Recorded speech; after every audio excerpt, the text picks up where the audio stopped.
So Anthony, having worked for another major firm, what is the difference here at Linden Thomas? So started my career out with one of the large retail firms. I was able to see firsthand the client dissatisfaction of being placed in a model portfolio with more of an emphasis on selling that firm's products. I was kind of shocked, frankly, to realize that the people within the firm who were calling themselves the investment advisors weren't actually doing any consulting or educating on the different investment options, but rather were just placing clients' assets in the same cookie-cutter portfolios that hundreds of thousands of other clients held as well.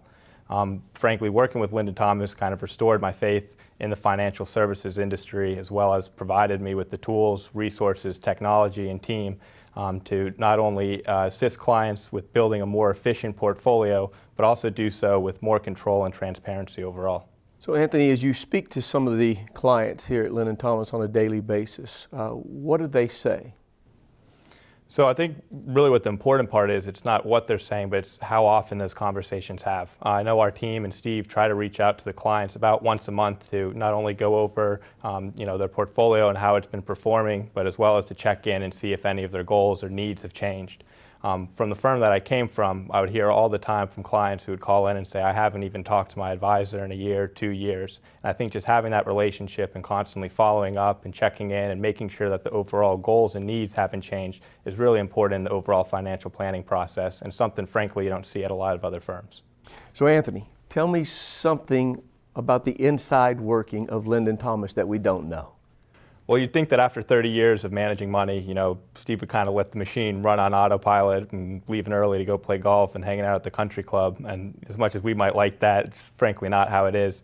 We're here every day at 7 a.m. getting ready for a 9 o'clock meeting with all staff on deck. We get a sheet every single day from Steve's daily planner, and it holds everyone accountable to what they need to do. And while some days that can be a long list of things and it can be tough to get it done, we have another meeting at 4 o'clock where we go over everything, make sure everyone got done what they needed to do.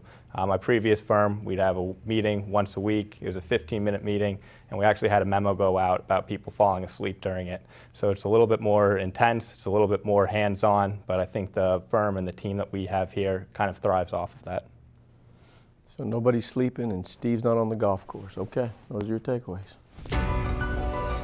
When we start out with a client, we want to set the goal, we want to understand the goal, but we also, on the flip side of that, we want to make sure that the portfolio construction is focused on trying to meet that goal.